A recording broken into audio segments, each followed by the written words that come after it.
Everybody, what's going on? I'm Jamie Dawn. I am your evolutionary revolutionary astrologer, bringing you your celestial wisdom starting on Earth Day. Happy Earth Day, April 22nd. And, I do these recordings and then there's all kinds of technology updates that happen. Pretty perfect for Uranus leaving Taurus on Saturday, the 26th, and moving into Gemini. And I say that because Uranus, as I mentioned on my previous video, Uranus is the great severer, the great awakener. It rules the nervous system and the body. And with it being in connecting and communicating, even how we share information, right? Like technology, things like that. Things are going to go a little, we'll say, surprisingly weird. Uranus likes weird. It's erratic, it's eccentric, that sort of thing. I've noticed that, like with my car. I have to tell you this story because this is so perfect for Uranus energy as an example. And yeah, the reason I'm saying all this is because I'm sort of fidgeting with my technology as I'm trying to get this recording going. But anyways, so this last week, my car, I went out to start it in the garage and it wouldn't start. It nothing. I was ready to leave and come to the office and it just was dead. Nothing. I was like, oh, maybe it's the battery. So I called AAA and they come out and they're like, nope, your battery's fine. It's like 80%. It's good. I was like, okay. So we had to get it towed to the shop. So I get the car towed to the shop and my wonderful mechanic looks at it and after fidgeting with it for like 30 minutes or whatever, and I'm in the waiting room and he comes to the waiting room and he goes, I was like, wow, well, that really instills a lot of confidence.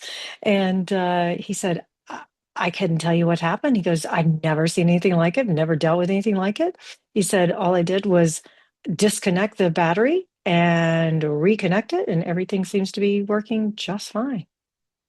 So I was like, oh, he said, could be a computer thing, because cars with all these computers nowadays my car's old. It's paid off. It's 10 years old. It's not like I have this, big fancy thing, but it did have some computer in it anyways. And he's like, yeah, could have just been a computer short or whatever. He goes, but let me know. It should be running okay now. And sure enough, it's been a week now and it's running fabulous. Everything's fine, as if nothing happened. So let's just say I had to keep my sense of humor on that one of like, okay.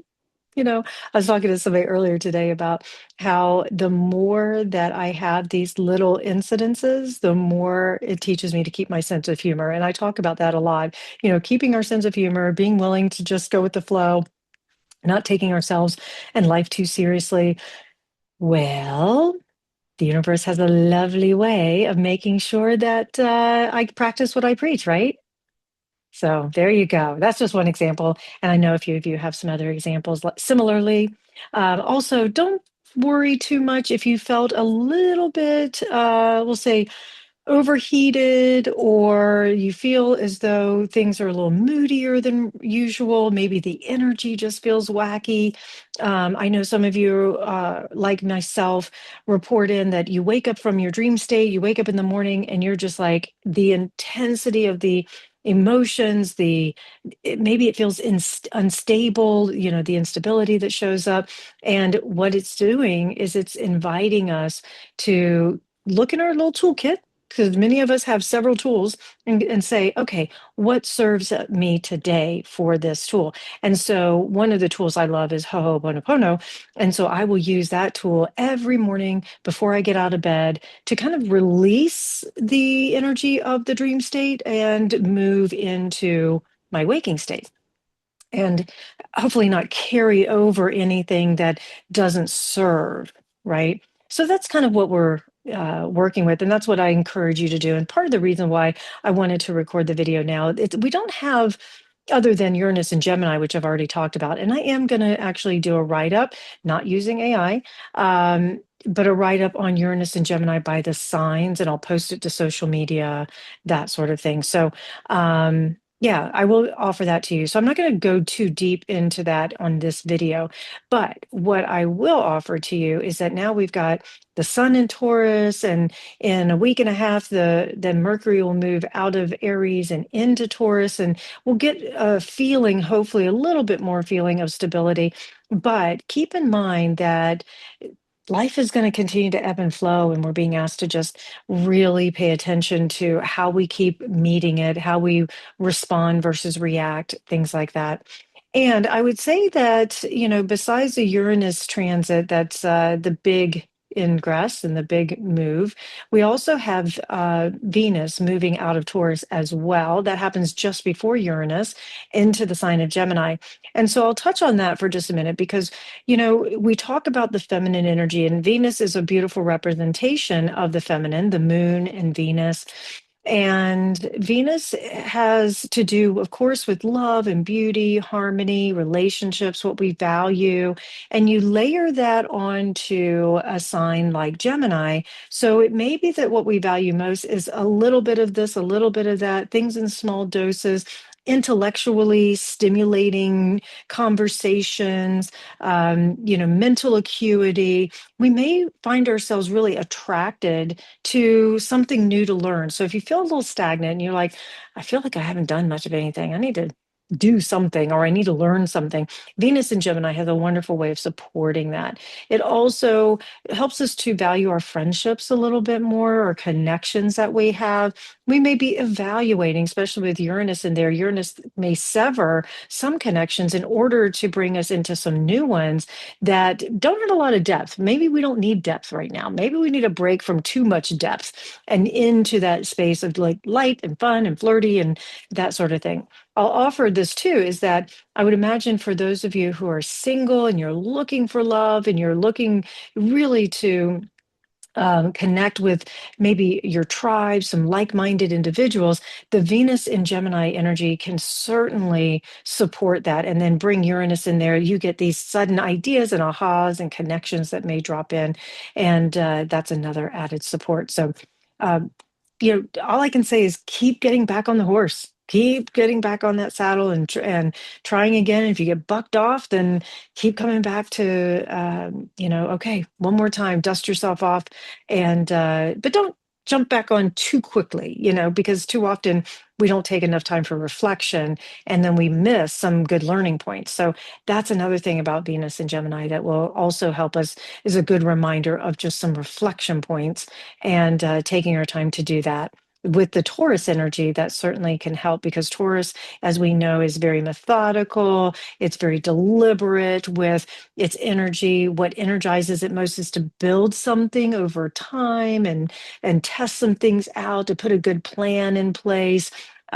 Many of us with that Taurus energy, we love that comfort of good food and good friends and good environment. So this is a great time that we may start looking at not just the spring cleaning, because that may have already started with all the Aries energy of like out with the old, in with the new.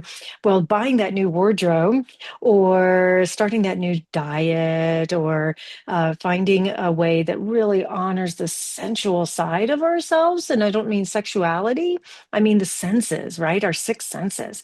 And I've mentioned this about Uranus, and then, of course, with Venus and Gemini and Pluto and Aquarius, all this air energy that we're having right now, that our intuition, the telepathy, our words, how we use them, anything we want to learn more, deepening our intuition. This is another added energy support to that. I was talking to somebody the other day about telepathy. And when my daughter turned 25, it was hysterical. She calls me, she goes, I can hear people's thoughts. And I was like, "Mm, yes, welcome to my world. I get it." I said, but that doesn't always mean we share what we're hearing. And sometimes you have to back out gently or run away from certain thoughts, that you may jump into. But it's becoming more and more dominant and prominent now for us. And if we're really taking our time to tune in, then we'll be able to hear, feel, see different thoughts, feelings from others. Now, one of the ways to practice that is to, of course, first get quiet within yourself, get grounded, go to that inner space within you that accesses energy, right? We want to remove distraction. And then you tune into that individual or that group or energy that you want to see what kind of thoughts, feelings, images show up for you, what you may feel, hear, see, all those clairs, right? And so as you do that, of course, you do want to get permission. Otherwise, it's a bit intrusive. So you want to get permission energetically from that individual. If they seem open, if they seem as though they are in a good place and your intention isn't to manipulate or to harm, then tune into their energy field, and I like to see myself at the center of them as well, just standing next to them in the center, and then just staying quiet and allowing whatever flows to me and then sharing it with them. And it might be something like, hey, have you thought about this? And I share it with them with the question. And very often the answer back is, huh, I was just thinking that. Or, yeah, I was feeling that too. I was thinking about that the other day or whatever, right? So you'll get that confirmation and that validation. It's a fun thing to do. It's a way also, not just fun, but to really connect with your friends, your loved ones, to be able to honor that deeper connection that allows us to be in this human community that we need to be in. So I'm just offering that as an opportunity to play or to see what kind of grand experiment. It's not perfect, it's not fail proof, but it definitely does yield some good results. And again, the more in tune we are with another person, the more compassion, the more empathy we can have. Because if you're tuning into someone who is having a moment of pain, grief, suffering, whatever, and you're sensing that, you might be able to step back and say, is there anything that I can do to support you right now? Something feels a little off. And they may say, no, just sit here with me, or yeah, I really need to talk, or whatever. Right. So it gives us an opportunity also when we're looking at it from that compassionate space or empathetic space, that maybe what we want in our agenda can take a back seat because this other individual needs something different from us. Maybe we don't take some things personally because it's not about us.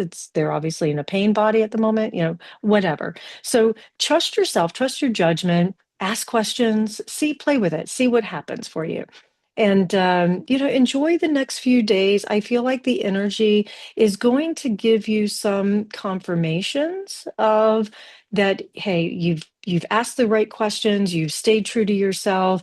Maybe there's a desire out there that you've been wanting to manifest. Taurus energy is a great manifester energy because it needs something tangible and physical.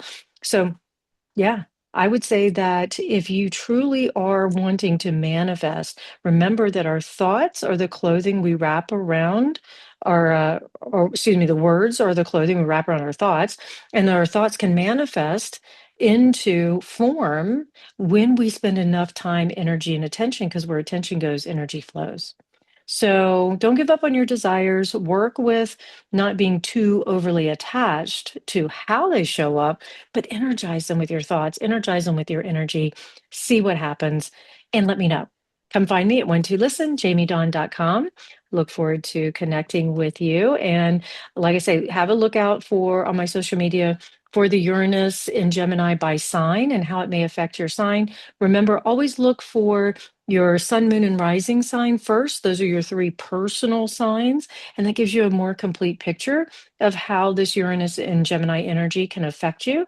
Plus, if the sun is transiting into a sign, that sort of thing. So remember that this is all about wholeness. Astrology, many other divinations, it's all about wholeness. So it's not just one piece of it, right? And so that's what we want to keep remembering as we are navigating this.